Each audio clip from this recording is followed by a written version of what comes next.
beauty in structure. And to Ron's point, there is a beauty in just like knowing your personality and riding with it and not trying to change because that's who you are, right? There's a beauty in that kind of like very meticulous, like this is what I'm doing path. But to Colleen's character and to is it Camellia?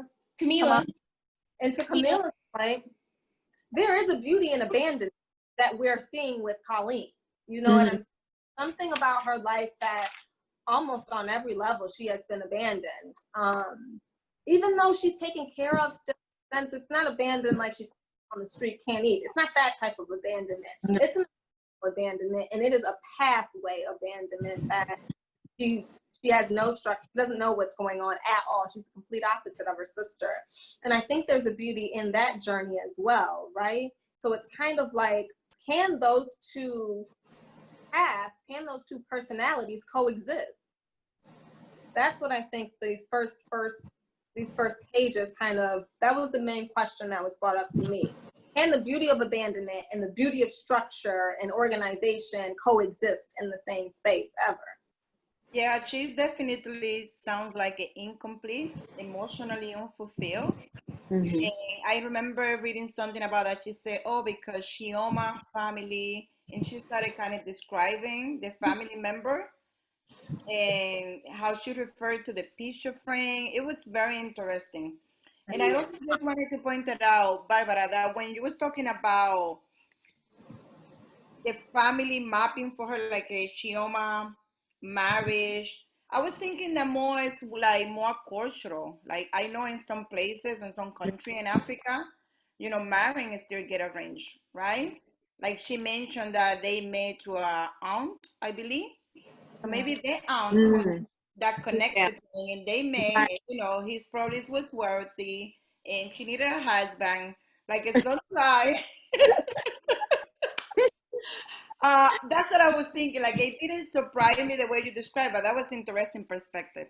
I'm glad you brought that up because I wondered, and I didn't want to like be stereotypical because my personal story is not an immigration story. You got to go like 10 generations back to get to that immigration story, and it's not quite immigration coming in the cargo hold. But I was very curious how much of this is about Chioma has roots. Chioma has history. Chioma is this kind of like Afro-cosmopolitan figure who like has roots in Nigeria, but also has an education in the US and can kind of go back and forth and cross voluntarily. And meanwhile, Colleen has an absent white mother, right? She has a much more American story, but part of it is completely missing.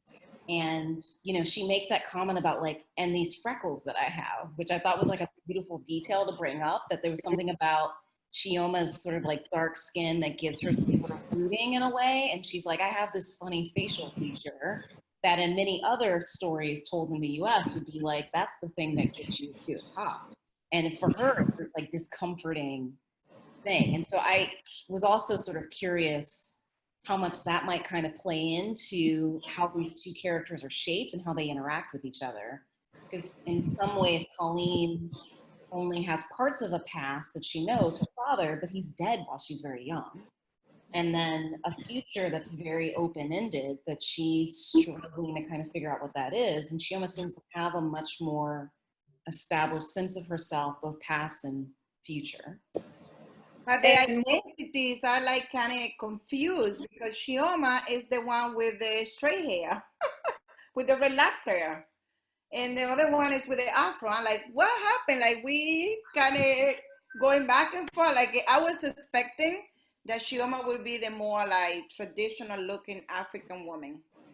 But for my surprise, I feel like it was the opposite in some cases. What was your guys' take on the one point, and it's on page 9, when the friend of Chioma's was wearing the matron of honor dress? Yeah. And she said, I should be dressed. That be my like, dress. yeah, she wanted to pointedly reply to her that she should be wearing her gown.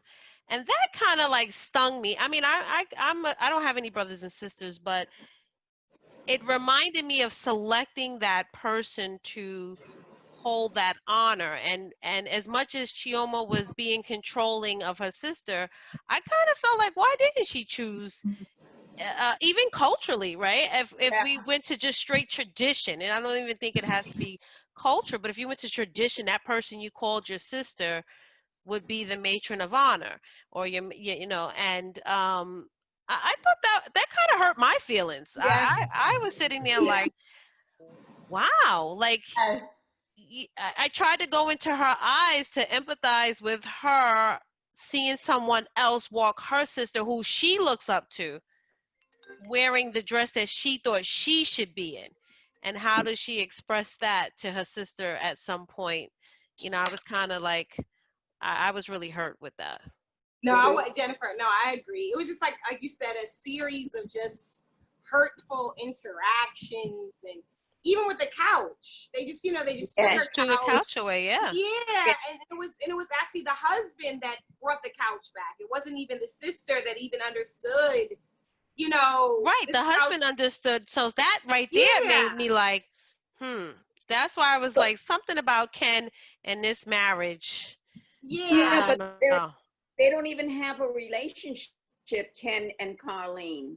It's like the nodding, hello, no wording at all, and I think Carlene has felt, once he moved in, Carlene has felt that she's being put out or something in some way, because she said it's my house, and this, I don't know the page because I don't have the book, but I don't know, she sort of feels put out in some sort of way. It's like when, excuse me? It's on 14, I believe what you're talking about. When she said, like, oh, that's not even his couch, it's mine. She says, well, it's both of ours, and if you had a husband, you would know. Yeah. Yeah. But there were other pages that she said. Nasty. In other pages, she says, oh, it's my house. It's like, even when she moves out, and Chioma, she says, why are you leaving? You can walk to college. And there's she says, save money or save sanity. So there's something that she's not comfortable with in the home. I think that it's very difficult for me to comment on the sisterly relationship because I'm also an only child. So it is hard, but pretty much all my friends that I grew up with had siblings. And I always used to see their rivalry. And I always used to see the fighting. And it would make me really sad because I was always alone. And I had to learn how to be alone. And that was a very big portion of my life and why I am the person that I am today. But I think that there's a constant sibling comparison between, well, hold on, so much between Chioma, but Colleen. Colleen does a lot of the comparisons with the mom, comparisons with how she looks, comparisons, and she's a little older than her. It doesn't really quite say how old, but there is this battle of back and forth comparison. And I think, is that just a sibling thing?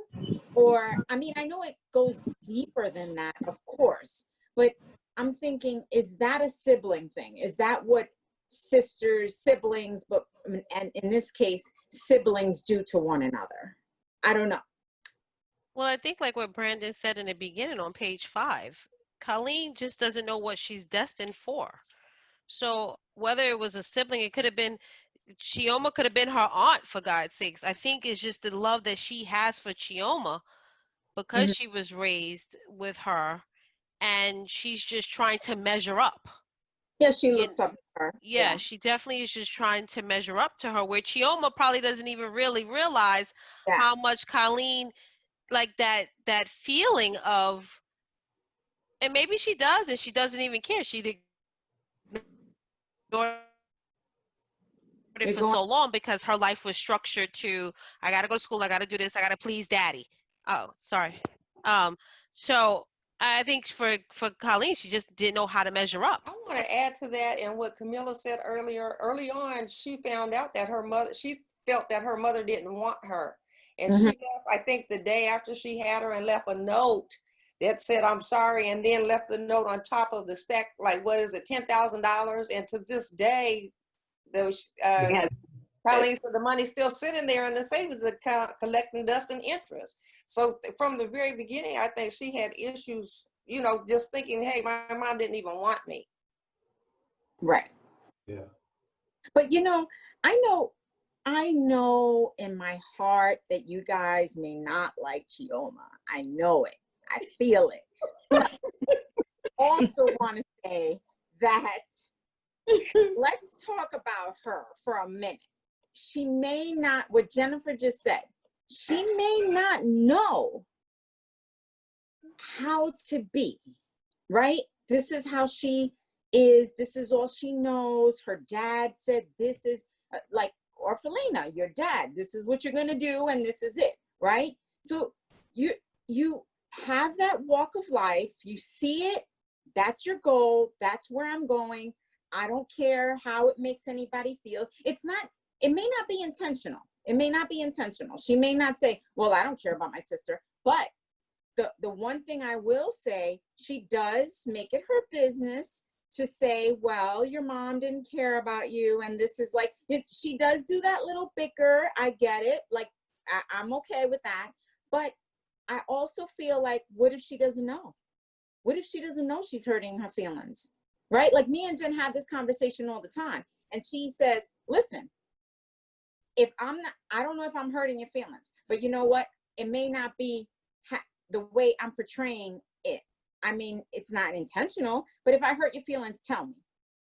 So what if that's the case with Chioma? What if she doesn't know? And I know Colleen is a beautiful person, but she has so much insecurities. Yes, it may be based on how Chioma speaks, but also because her mom, right? Like T was saying, her mom, how she doesn't know. She doesn't know. All she knows is what Chioma says. Her dad died, so she doesn't know about that either. She's searching for a love that's not there. Like her sister, she doesn't know if her sister loves her because her sister doesn't say anything except at the end of the story. And she almost had a heart attack. And she calls herself Auntie Miscellaneous. Like that's painful because although it was kind of cute and funny, but it's just like, wow, that's how she really feels. She has some deep insecurity problems, but hold on. Chioma also has insecurity problems. We just don't see them as evident as we see Colleen's. Colleen speaks it, verbalizes it.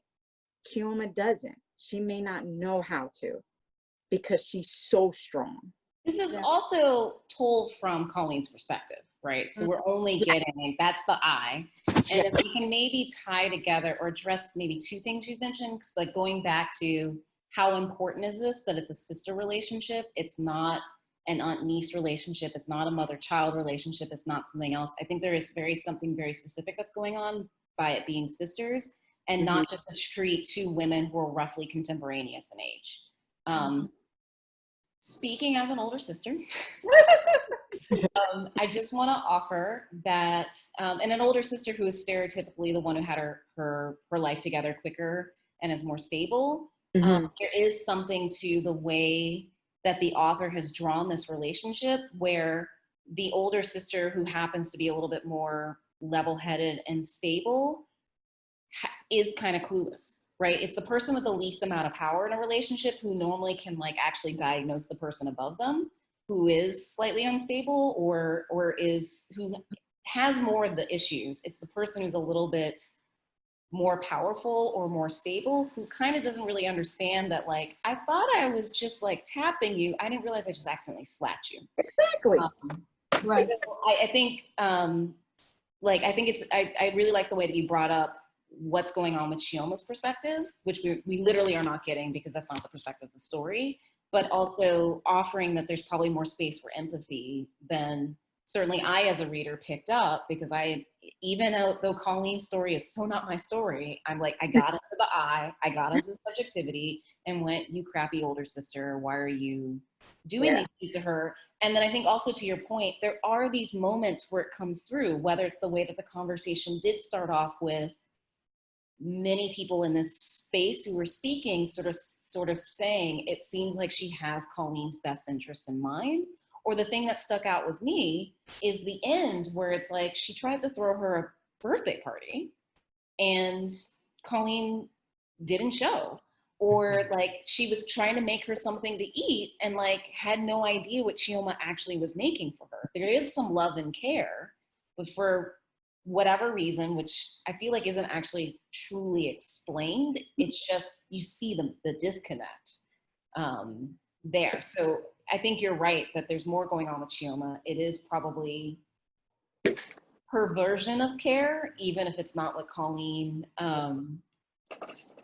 wants or is able to receive. And I think there's something very specific about it being a sisterly relationship and not the other types of relationship that happens with women who are roughly the same age. Yeah. Why do you think that I mean, I think I know the answer, but why do you guys think that she didn't show up to her birthday party? Well, I'll say this. I think that we don't get a lot of hints as to why. We know her friends weren't going to be there, as they were, right? So I think one reason is that, you know, in a very broad sense, I think in these first few pages that we've read, I kind of see I can make a connection between our main character, Colleen, as a Black American, and as her sister, Chioma, as America, the country, right? So this like always kind of backhanded taking care of, this kind of like, you really don't have a place here, you are of mixed blood, you have absolutely no lineage and no ancestors, and I'm gonna come and go and take care of you as I please, right? In a very, very broad sense. So very passive aggressive. So in that sense, like America treats a lot of her citizens. So in that sense, I don't think she showed up to the party because in her heart, she knew it was a performative piece, right? Was it really out of care and love? Did she really care about her having a great birthday? Or was it more about her being able to put on a performance? Yes. I also took it as a reach for attention. She also said, What's part for putting on the party, or a reach on attention for Colleen's part for not showing up to the party, and then maybe the attention being on her, everyone wondering where she is? Yes, the latter. The latter. I'm thinking that she even kind of led on to it, saying something like, will they even notice I'm there? I'm not there. She said something like, so Colleen also has little things that are, you know, like, well, I'm going to show them, you know, like something like that. Like a bold action, but I do agree with your point of view as well. Like, she may have been doing it like, well, this is not for me. This is like a show. But I also feel like she silently says on the side, like, well, you know what? I'm not there. So it's a party for me. Oh, let's see how many people notice that I'm not there. What she says on 1819 kind of goes to what you're saying. So like the bottom of 18, the house was already mine and hers, even though she believed the house became hers and kin's. But now this is supposed to be my own. I should have a celebratory thought about that. Yes. I didn't. And then she goes into, you know, first they were going to leave later, and then they moved their tickets so she could stay for stay for her birthday. And he goes, actually, we're going to throw a party for you. My next question was going to be repeated why, but I dropped it. And then it goes down to right before the break at the end of the page. They'll leave tomorrow morning. I decide to leave now. Like, you know, my turn. Wait a minute, you remembered it's my birthday? Yeah. I see your luggage. I know you're taking off. Screw you. I'm leaving right now. Like, right. Yeah. It's a statement. It's a statement. Like, I'm going to say a statement. I can't say a statement, anything else. Like, I don't feel like I can make a statement for anything else. But you know what? I'm leaving now, not tomorrow. I'm doing it right now because I could. Do you think that was her statement for her sister because her sister is now leaving off married with twins and not making her part of the plan like her sister has Chioma been doing most of her life? No, I don't. You know what I think it was? I think there is something so degrading and so embarrassing about pity when you know it's there and when you know someone is having pity on you that you can't even bear. You know, you don't put yourself in a crossfire. Like, that's how thick pity can be. Right. I think a lot of people. but at the same time, she then was like, I already booked a flight to Nigeria. And then she almost like, don't come. Like, it's just, that's what I think about that's important about it being a sisterly relationship, is that weird back and forth between, I'm going to make an overture to you. No. I feel pity. No. But then I'm going to make an overture back, and then you're going to reject it in this weird, like, dynamic of we're both trying to show love. Well, when it can be dysfunctional, let's just say. Where we're both trying to establish our own independence, show love to each other, and develop a relationship, and one side can't hear the other side can't hear it back, and it's just like, you know, you're trying to hug each other, but you keep hugging air, or you're trying to slap each other and you keep slapping air, like, you know. No, I agree. Oh, sorry. Oh, go ahead, Rich. No, yeah, like they didn't seem close. Like, at some point, I was thinking about my siblings, like my brother and like my twin brother. I was like waiting for them to have a fight, like to have something, you know, to have some type of, you know, something happen. It just never, ever happened. I agree with Kimberly too. Like, it just never happened. Like, all the slights, all the little, like, even, I just feel like my brother and I, we would have fought. Like, when my brother got married, he was getting married, of course, like, we fought the whole, you know, it was like a whole bunch of just different, you know, things. And like, him not making one of us like in his wedding or not, like, we would have just, you know, had it out. And they just seem more like work colleagues. Like, they didn't seem like, you know, like family. You know what I mean? I don't know. Like, my brother's older. He's like 2 years older, and he's like much more serious than, you know, me and my other brother. But we would have just checked him like many times. And it just, the way that she just kept letting her like take over the house and take over everything. Just, I don't know. Yeah, you're right. Yeah. Right. It almost seems like they don't know either who, if one of them, you know, even should have been the better daughter or been the daughter at all. It almost seems like that they're both kind of lost in the sauce because the father had married the mother after she had left so soon. Like, it seems like they're confused about their own family relationship because they never really had one. They never really had that time. When you grow up in a house full of kids like I did, you have so much time to develop so many moments and so many memories. Like, they're on top of each other all the time. When you don't have but it's also interesting that when you have siblings, in my case, I'm the oldest and I have siblings, the dynamic can be different. Like, when you have full-blown siblings. I have experienced that. I don't know if anybody here can speak about that, but it was interesting to me that in the story it was narrated because she's a half. It keeps saying that several times. Like, I want to make you clear, we are sister, but we just half, right? So that also can be part of the dynamic. And she was raised with people in other countries that have more stable family. And like somebody said before, she was just with her dad, missing all the modern nurturing. So that was interesting to me. But I also, Barbara, I wanted to say that I like Shimona, but I don't like Ken. I think he's very. That's okay. I don't like him either. But he might. But we don't know anything about him. Yeah, we don't know. I think he's very manipulative. He's very reserved and quiet, but he's like going back to Shimona, like, look what your sister is doing, like kind of pushing in that sense. There was a part where she was sleeping and they was getting ready to leave, and she pretended that she was sleeping. And then, you know, Shimona said, oh, I don't want to disturb her. I don't want to wake her up. And he said, but she know that we are leaving. Like she was supposed to be out then. Like it was expected. He's like this quiet person that kind of infuse what he wants through Shimona. I see Shimona, on the other hand, like a very well-educated and a strong-willed woman, but I think she makes a lot of poor decisions.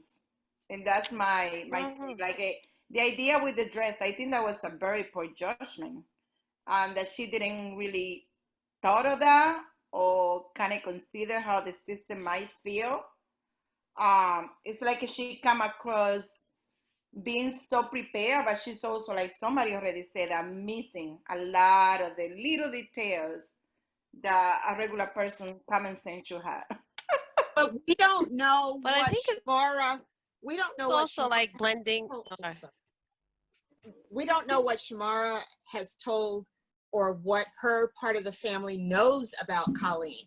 So giving her that matron or maid of honor position maybe would have put Shimora in a position of having to explain. For all we know, the people on her side of the family or in Nigeria just think that Colleen is, you know, a good friend or a cousin. We don't know that. I mean, I don't think we know that. I think it's also about blending families. You know, in the beginning, remember now, Colleen is she's the child of an affair on Chioma's mom. And when you try to bring families together, I think now, as we discussed all our different perspectives now, if we even go back to the beginning of this, that feeling of the jealousy, maybe the dad loved her more than she loved Chioma. Maybe he really maybe Chioma saw that the dad wanted nothing more but a family with Colleen's mom. And then and so Colleen tainted all these stories to Chioma tainted all these stories like, oh, your mom left you with $10,000 in a note and dad was so heartbroken. And I think back to, like I said, I don't have brothers and sisters, but I think back to a just blended family trying to merge together. I have two daughters. So I have a daughter, my husband had a daughter and I have a daughter. And when you try to blend that together, there's always those two jealousy factors, even though children and parents don't want to see it. I believe so that there's that jealousy factor of, well, one gets more attention than the other, no matter how you slice and dice it. So when we go back to that feeling of the beginning, like now just taking it out, like I said, now you guys got me going back to the beginning of it and just how, as much as Chioma's life is all structured, but here came this little baby and her dad cheated.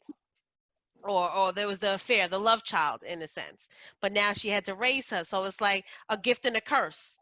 What's gonna become in like the next chapter of like, here we are, you know, and she don't want her to come with her anymore. Like maybe. Yeah, I like that. And I wonder what the money signify in this book. The money that has been touched. She was born, like, let's say, rich. She had $10,000 to start with. Wait, can I say one thing? I like what Linda and Jennifer said about you know, her with the picking of, you know, the best friend and stuff like that. But I just want to say one thing. Yes, I know what you guys are going to say about me and Chioma, but what if, let's just say, what if it didn't go deep? I mean, this book, this story is already deep. Okay. What if that part wasn't deep? What if she just wanted her best friend to be her matron of honor? What if, right? Like, what if I have, like, that's normal. Best, huh? And that's normal to have your best friend to be a matron of honor. Like, what if I mean, and she's only my half sister, right? Like, let's face it, she's only half. And they're not close. Right, like, and not close.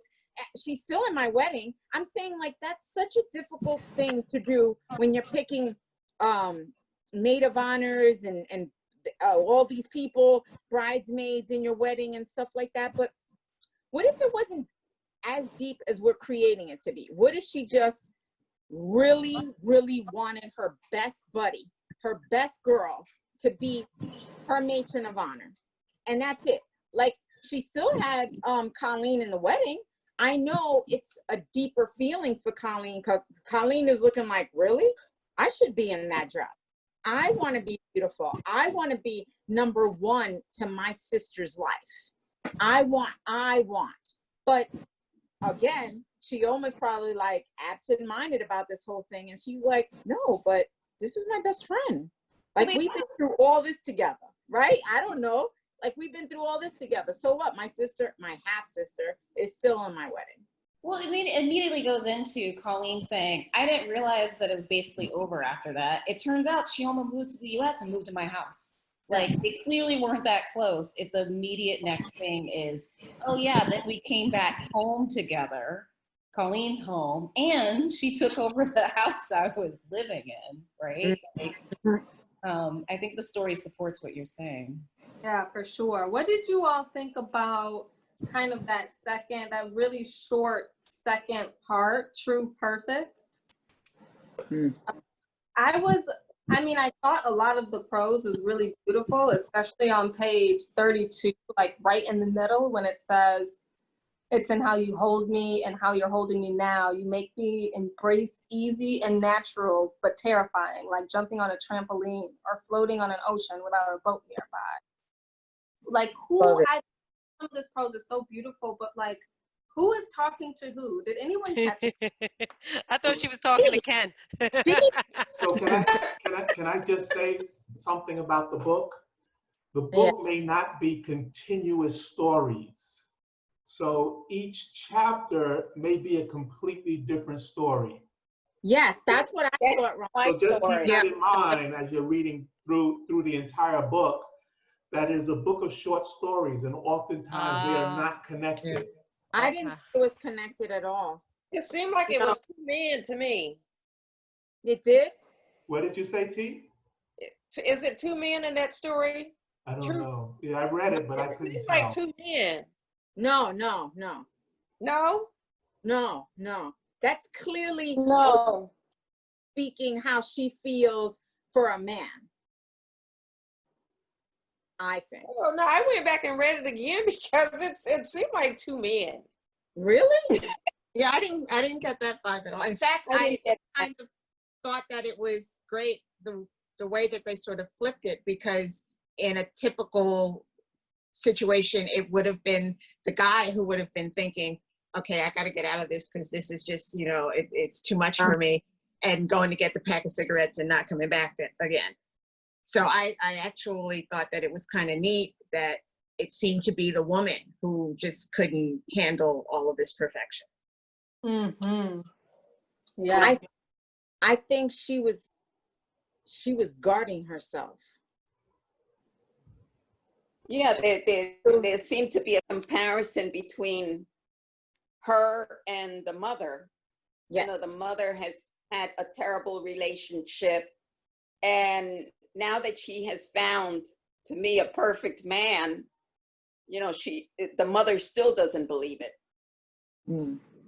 So I don't know. I really didn't quite understand most of it. It's like Brandon was saying, who's who? So oh, go ahead. I was just going to say that there's just something so sad, and there's something, it's in the way, and just these 2 pages, and it echoes in the other pages that we read too, or the other story. There is something very precise about the way the author articulates abandonment. Something very matter-of-factly about it. I tell you I'll be back, you believe me.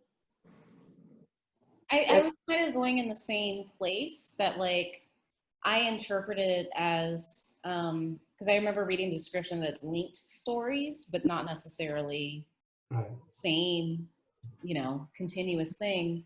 That because I interpreted the first story to be so much about Colleen's loss and all these different versions of loss, and that this story was a nice, true and perfect, right, as it's called, pairing of like what intensity feels like in terms of love. That, we just got this previous example of just like abandonment over and over again. And then the exact opposite of a love so strong, you can't even take it. You got it. And you yourself run away, as opposed to other people dying or leaving or immigrating or whatever. So it felt like this nice contrast to go right into, for me at least, the exact opposite. That's interesting you say that, because do I think it's the exact opposite? No, I think it's actually more learned behavior of what has already been happening. I don't know if I think it's the exact opposite. I would almost say that it's just an unconscious repetition. Yeah. You know what I'm saying? Does that make sense, Camille? Yeah. It makes sense, but to me, it makes sense only if the I is still Colleen. Yeah, right? And so, because I don't know who the I is in the next piece, it just feels like a poetic I know what actually love can be. But yeah, I think I hear what you're saying. Yeah. Or it's that idea of abandoning something before it leaves you. Yes. Yeah. Mm-hmm. And that's really your kind of fear, but I also think, and I'm curious to know what you ladies think, there is a certain sense of courage in leaving something before you're left as well. Exactly. Like even though is that always courage, or is it fear? That's a good question. That's fear. That's guarding yourself. That's guarding yourself. Self-guard completely. 100%. But when do you stop self-guarding? You're right, Ron. That's a problem. You're right. When you find the right one. But you're always guarding, though. You're so busy running. How would you know? Right. You're always guarding. No, you're absolutely right. This is the problem. I mean, I have that problem. I'm guarded all the way, all the time. So all the time. Let me just emphasize up, that. All the single time. ladies, all the single ladies. I just feel like this girl is like, no, I'm on top. This is me. I cannot believe someone can be this perfect, love me this much. So guess what? I'm leaving.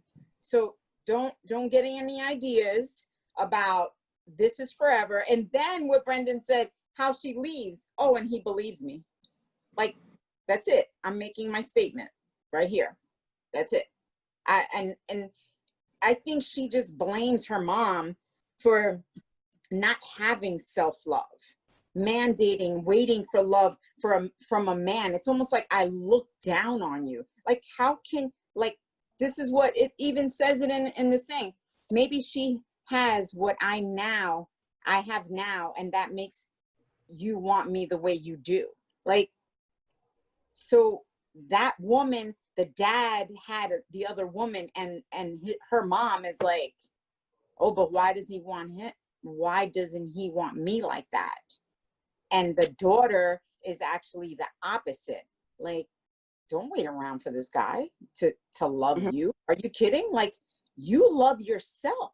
This is all about self-doubt, self-love, fear. Yes, Ron, guarding yourself. This is what it is. That's what this chapter is all about. Yeah. She also, though, has some self-awareness, because on 33, like the middle of the page, she says, I blame me for not letting you try. Yes. She knows I love that. I can't handle this, and I'm gone. And I'm responsible for cutting love out of my own life because I can't handle it. Yes. And then a few down, she says, I am not brave. And like, that's the end of the whole paragraph. So I think you're right. It's a certain level of bravery. It's a certain level of courage to leave, but there's also a certain level of bravery and courage that's needed to stay. right? Yes. But why?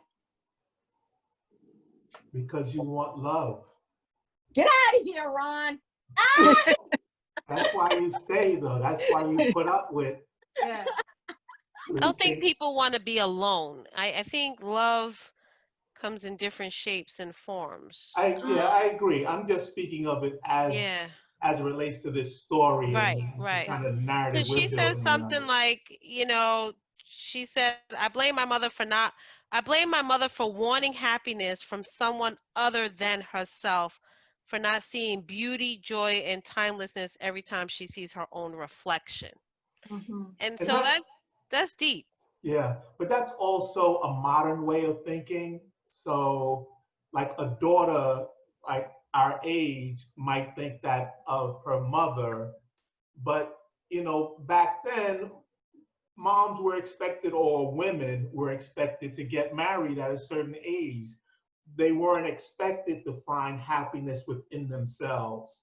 Happiness came from being married and starting a family.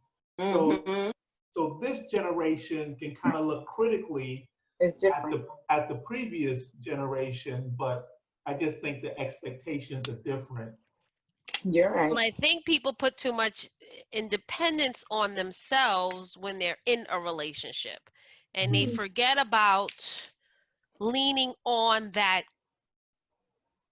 partner to do what's needed for you. So I've heard it best, because in years you do grow up, because your older generation will say, never depend on a man for anything. Don't do this, don't do that. Get your own, right? And then when you finally find the love of your life, let's just say, if you're going to be so independent in your mind, then why are you in a relationship? So you have to make people, your partner, feel their purpose of you needing them, and vice versa, needing and wanting all of it, and not to just be like, well, I can do it on my own. Yeah, we can survive. I can survive on my own if I had to. The question is, I don't want to. I don't want to survive at all. I don't want to self-guard. I want to get hurt. I want to, but I want to be aware of it as well and speak my truth on it. Like, you hurt my feelings today. And that's what Barbara was saying in the beginning.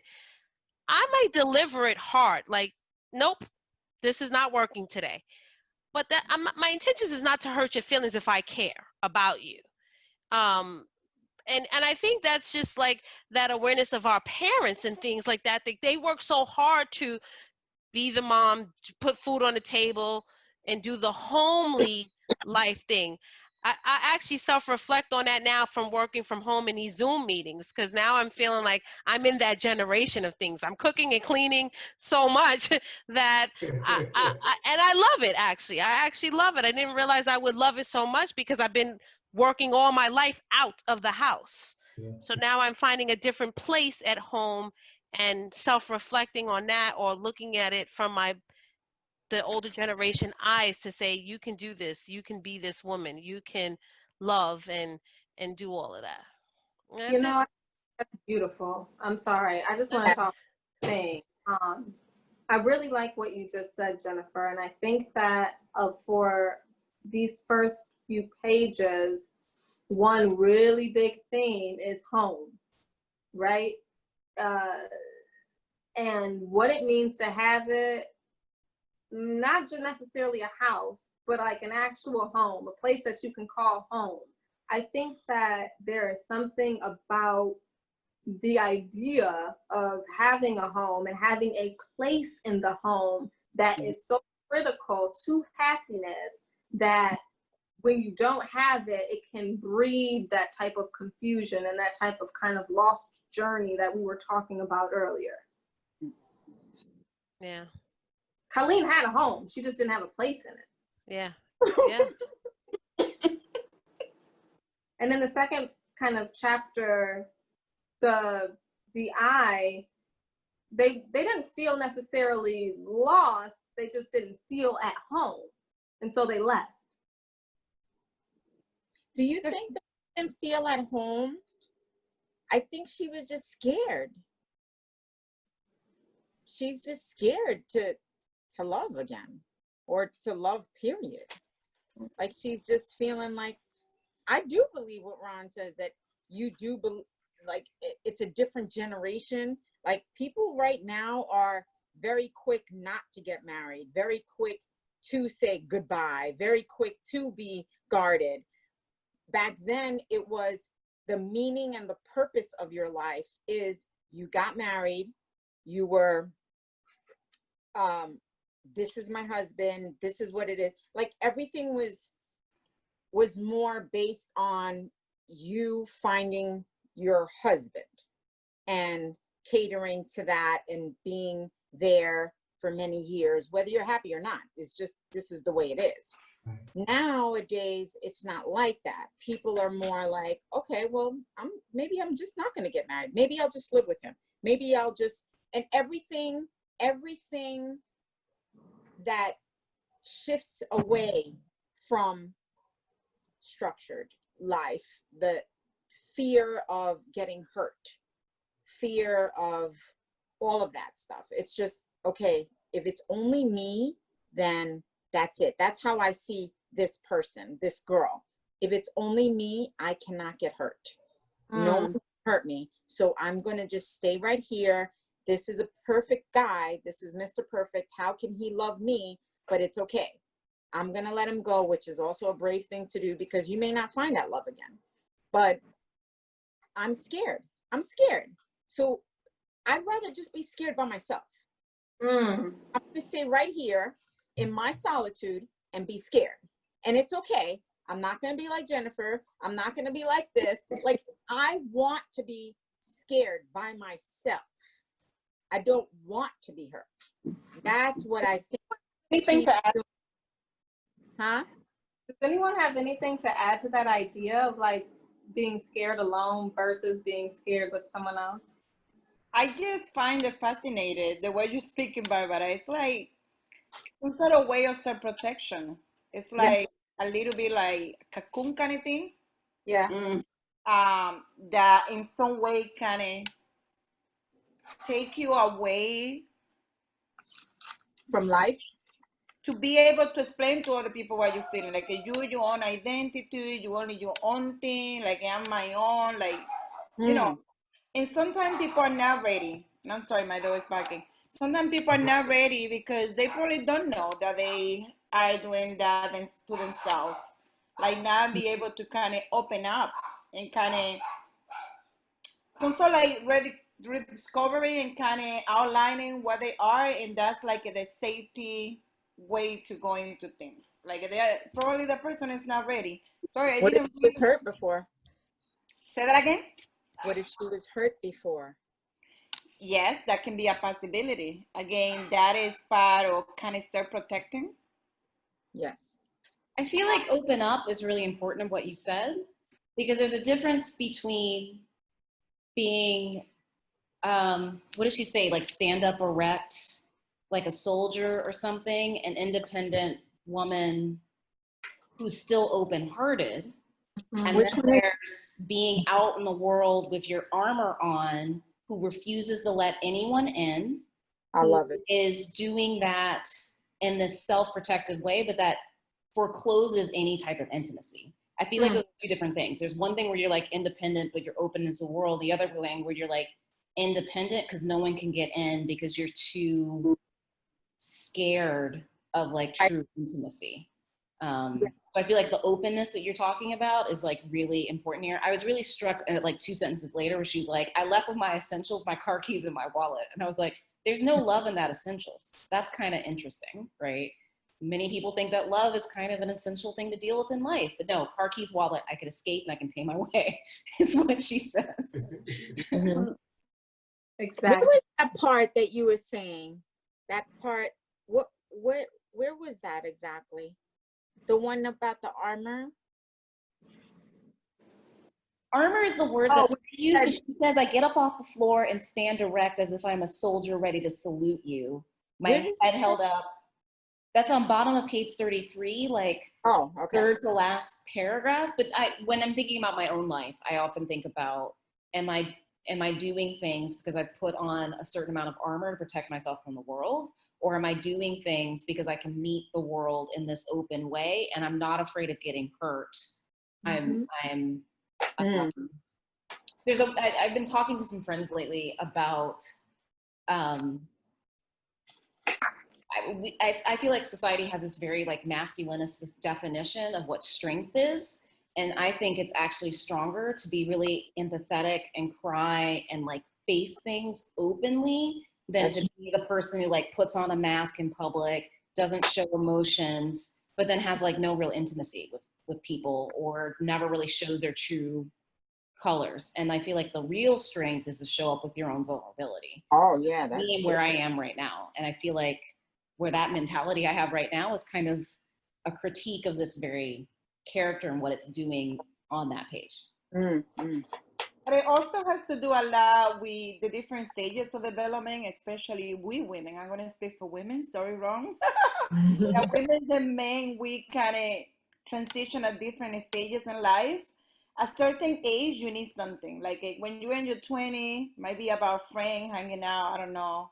You in your 30s, about becoming a mom or, you know, having a family, kind of building up, becoming your own self-independent. When you're in your 40s, it's another different thing. When you're in your 50s, like, I don't care who else I would think of me. I'm on my own, you know? Like, it's not about... Preach.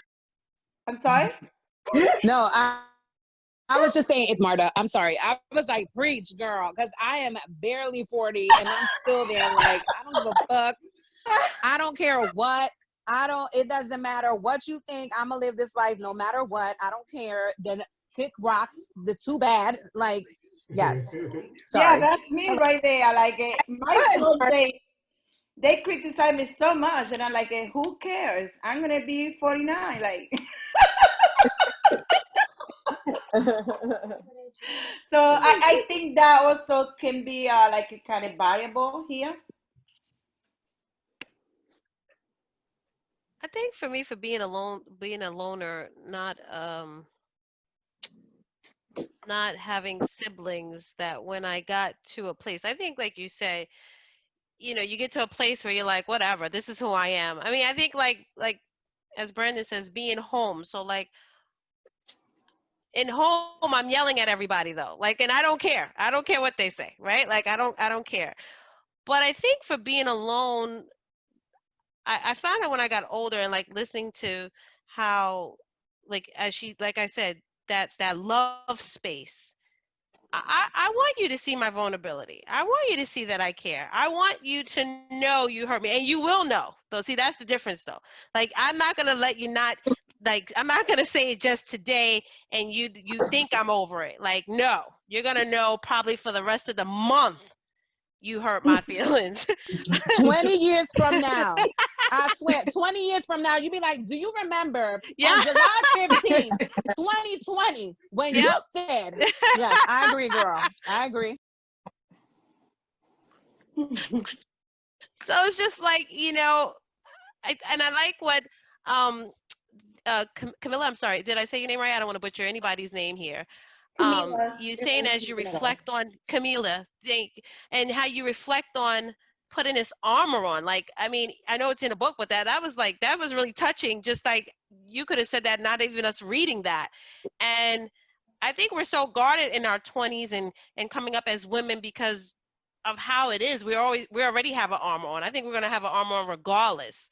But I like how you described your transparency of wanting to be better. And I think that's really, even looking at this book and different things of, I'm sure at some point we was all a Colleen or a Chioma at some point trying to find our way. You know, that's the whole purpose of even self-reflecting as we do read this. So I kind of appreciated what you said. This is totally unrelated to this, but how many of you thought about the ethnicity of the author when you saw the title? I knew I figured she was African from the last name. Yeah, because I thought it was Asian. I was going to say, I thought she was Asian too. Kem Joy, I thought it was Asian. I didn't even think twice about African. Until I saw the picture. She's Nigerian. Yeah. She was actually, she was born and raised in the Bronx, but her family's from Nigeria. Mm. I think she lives in New Jersey now. Now, see, I would look up the author after I read the book. That's cool. And the author will be here for our last meeting on August 12th. Oh, that's awesome. The author will be in the chat. That's awesome. Yeah. This is my first book club, so I'm really excited about this. I didn't know what to coming. expect, and I thank you for inviting me and having me. I really thought this was great. Yeah, this was really awesome. Does anyone have any kind of closing thoughts? I just was wondering, maybe you guys know because I don't know. I was thinking, like, what was the criteria for this book not to be considered like? I know it was a finalist book for the participation that she was in, but what was the matter with the book? I think the book is amazing. It's really like very elegant. The things that she says, how she expressed herself. We don't know what the other books were though, so they might have been a little better. I don't know, but this is a good book. This is really nice. Thank you for choosing this, Ron. Yeah. And you put it in the chat for next week, the pages that we're reading. Yeah. So next he had to redeem himself from that corregidora. So for those of you all who weren't here for the previous book, there's still some rioting going on in the peanut gallery. Oh, it wasn't good? Excellent. It was excellent. Or it was an excellent book. Yeah, okay. But anyway, this is how the book club works. Normally we meet in a location, but during the pandemic, we're meeting on Zoom and we come together every week. Most book clubs just meet once. We divide the book up, and then every week we come together and we discuss the book. As you see, your participation makes the book club, so it's your book club. If you don't participate, and you're not required, so you can come and not say anything, just chill out and listen, have a beer, whatever you do in your own home. And highlight. Highlight. That's totally up to you. But again, the book club is a more vibrant space when you participate and when you add to the conversation. So I definitely appreciate everyone, who came this week.